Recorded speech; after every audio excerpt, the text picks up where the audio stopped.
Hey, it's John Hope Bryant, founder, chairman, and CEO of Operation Hope, and an entrepreneur, the descendant of a business owner who is a descendant, my grandfather, of a farmer who was born in 1871, who is a descendant, no doubt, of a slave.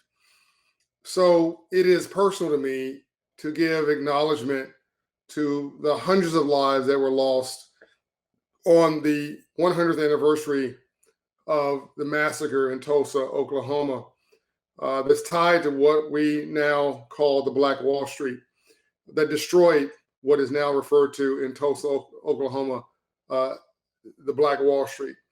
But this was about lives and families and people, human beings who, for no other reason than they were Black and dare to stand up for their own human dignity, were struck down and their assets destroyed and their lives taken from them.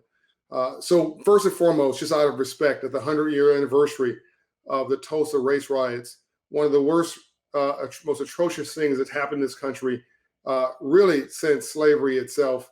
And that, well, really after that, the only thing that compared was the lynchings and the murder and mayhem of the civil rights movement. But in the early 1920s, this happened, and the country is now finally beginning to address it because for years it was swept under the carpet.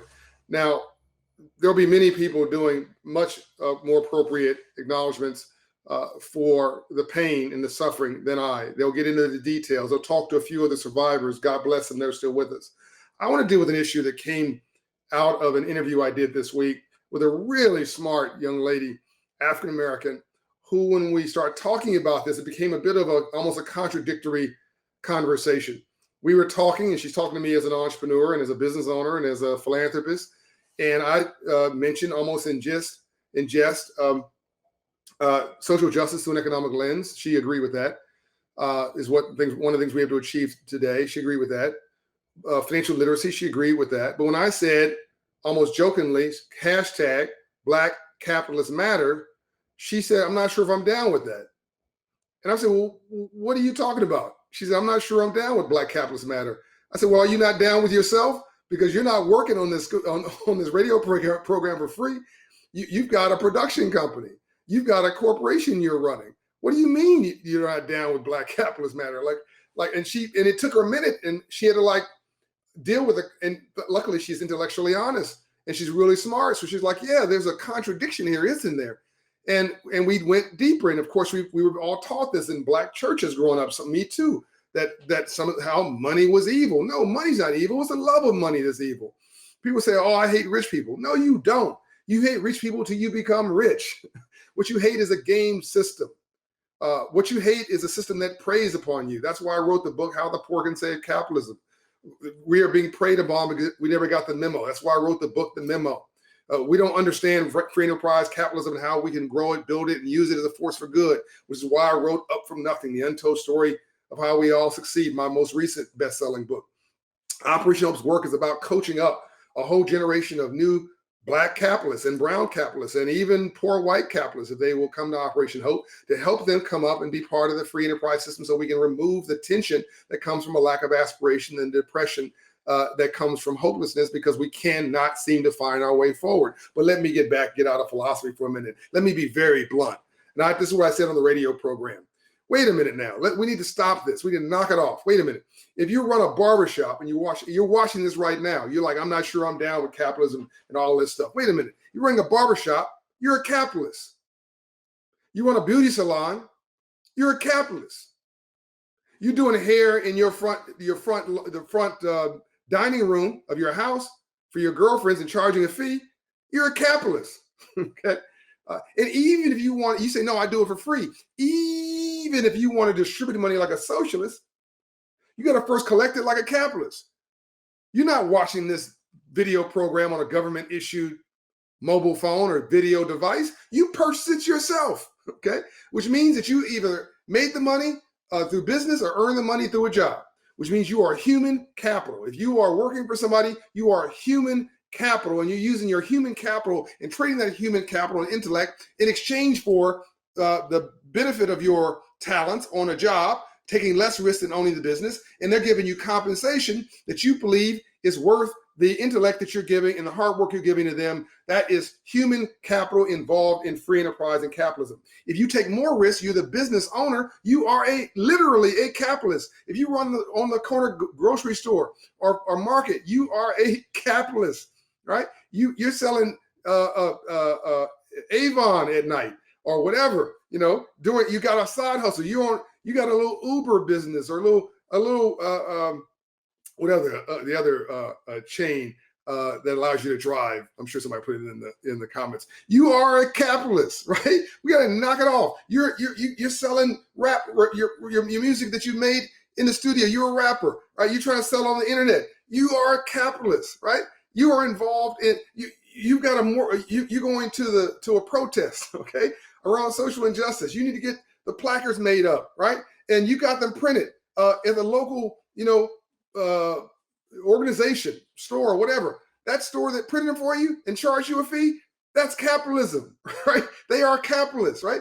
You say, well, I don't want to deal with capitalism. I want to get my money from the government. Where do you think the government got its money from? Taxpayers. Where do taxpayers get their money from? A job or a business? I mean, let's knock it off. Oh, I don't want to work for businesses. I want to work for the government. Where do you think government jobs come from? What do you think the revenue from the government comes from? Huh? That most of the jobs in the country are the government. Not true. 50% of jobs of the government. No. 40% of the jobs of the government. No. 20% of the jobs of the government. Jobs come from the government. No. 12% of all jobs in this country come from city, state, and the federal government, and God bless them. It's very stable. It's a great living for many. But 88% of all jobs in this country come from the private sector, from capitalism, and all legitimate wealth comes from capitalism. You can't even go to sleep at night without dealing with free enterprise and capitalism. You're not sleeping on the government pillow. You purchase the pillow. Can I get an amen? You purchase the covers that pull up to you to keep you from getting cold. The lights don't come on by themselves. You paid for the light bill. The gas and the heating, you paid for that. The gas in your car, you paid for that. You didn't go to a government gas station. You went to a gas station owned by, a capitalist, and you engaged in capitalism. It was a fair exchange. Fair exchange is no robbery, what my best friend Rod McGrew would say. You're paying a car note to go to the protest about social injustice. You're engaged in capitalism. You're in an apartment building, you're paying rent, you're engaged in capitalism. If you own the apartment building that people are renting from, you are a capitalist. You own your own home and you're benefiting on the appreciation of that home, which is the dream of everybody in this country, and half of Black folks own a home. You are a capitalist. You're engaged in capitalism. If you own or you're engaging in capitalism and free enterprise, you own one home, but you rent out two more, you are a capitalist. Can we knock it off? Let's just stop it. Let's stop demonizing this, because if you demonize it, you'll never master it. When you're being run out of town, get in the front of the crowd, make like a parade. Please, I want you to read my book, Up From Nothing. I want you to read my book, How the Poor Can Save Capitalism. I want you to read my book, The Memo. I want you to go to Operation Hope and get your financial coaching and counseling. And here is the real thing that drives me nuts about, beyond the atrocity of Tulsa. Everybody talks about Black Wall Street. Well, this was Tulsa, Oklahoma, not New York City, not Los Angeles, not Atlanta. Tulsa, Oklahoma. It was a few square blocks in Tulsa. God bless it. Fantastic. A great story, by the way. I love it.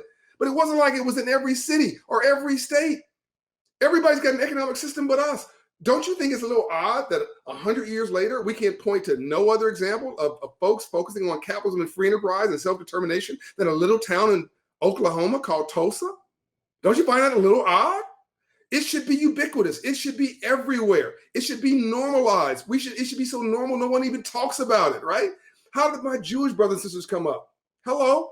They understand this system, free enterprise and capitalism, and the 5 pillars of success. As much education as you shove down your throat. Understanding and mastering the math and economics and financial literacy and wealth creation. There's a difference between making money and building wealth. Stabilized family structure and resiliency. Self-esteem and confidence. Those two things are different. Self-esteem and confidence are different. 5, role models and environment. If you hang around 9 broke people, you'll be the 10th. We have got to understand that there's another tragedy with this Tulsa, Oklahoma story, this Black Wall Street story. And that is that it did not permeate everywhere. Yes, it was horrible. They burned it down. By the way, did anybody tell you that it was rebuilt? Black folks rebuilt it? Talk about resiliency. And it didn't fall apart again until the 60s through integration, because Black folks then found they could go find other services, other places, deals with the other issues that I want to get into right now. But we integrated and we should have desegregated our neighborhoods versus necessarily move to integration. We should have desegregated our own neighborhoods and created capitalist ports in all of our communities. Because, by the way, an inner city today is invaluable real estate. An inner city in France is called Paris. An inner city in the UK is called London, right? We're giving away our neighborhoods. Don't get mad at somebody who comes to your neighborhood and buys up what we are ignoring. We should be buying these neighborhoods, buying the hood, buying the house, rehabbing it and renting it, buying it, rehabbing it and selling it, buying it, rehabbing it and holding it and waiting that value to go up because they aren't growing any more land. We should be opening those restaurants and those coffee shops in our neighborhoods. Gentrification is not a horrible thing. It's in the dictionary. It means just simply a move into middle class values. It's only bad when it doesn't include us. And part of the reason it doesn't include us is it was literally a conspiracy to keep us from being educated and understanding free enterprise and capitalism. My story of the Freedmen's Bank of 1865. If you haven't read that story that I've told, go and research what I talk about the Freedmen's Bank. Frederick Douglass ran that bank when Lincoln was assassinated to try to teach financial literacy to us and give us a domicile for savings and investment and get us into free enterprise. And unfortunately, Lincoln was killed and the whole dream was lost. But Frederick Douglass, who was a capitalist, who owned $6 million worth of real estate in Baltimore, Maryland, so gave him freedom to be a civil rights leader, ran that bank, put his own money in that bank. That's how important he thought it was. But we don't have $1 billion bank in this country, $1 billion asset bank that's Black in this country. Hello? That's not a lot of money in banking. We don't have institutions and infrastructure around a free enterprise system for Black and brown people that allows us to access the green. Most of our businesses are sole proprietorships. We aren't creating jobs and opportunity. And to quote my friend Van Jones, best way to stop a bullet is a job. We've got to create an economic system across this country that serves all of God's children and uplifts those who've been left behind, most notably those who were enslaved previously, African Americans, because we can do anything. Over to rounded to it, we can get to it, we can master it. We've been doing so much with so little for so long, we can almost do anything with nothing. Say it again. We've been doing so much with so little for so long, we can almost do anything with nothing. What are my 4 priorities? Number 1, to create a sustainable, rebootable, scalable, sustainable, software upgradable economic infrastructure for Black America. Only because it doesn't exist and has never existed. Everybody else has one except us. We are consumer spenders, spend 1.4 trillion a year, but we don't own, we don't recycle, we don't build, we don't buy, we don't own. We got cash flow, we know how to make money, but we don't know how to build wealth by no fault of our own. We never got the memo. So we don't know that's killing us, but we think we know. Number 2, you can rewatch this video again, by the way, share it on all your channels, have a conversation, disagree with me if you like, but I love math, to quote Melody Hobson, because it does not have an opinion. Goal number 1, an economic system, infrastructure for Black America. Goal number 2, to take the bottom 50% of all of God's children in this country, which includes the largest group of poor people, poor whites, and Native American Indians, and Hispanics and others, and move and rehabilitate them, prepare them for the economy, and move them into the economy at scale, which will grow the economy by 2 to 3% of GDP. That's where, whether you're white, Black, red, brown, or yellow, we produce some green. And we stop arguing with each other, poor people against poor people, over stupid stuff. That's goal number 2.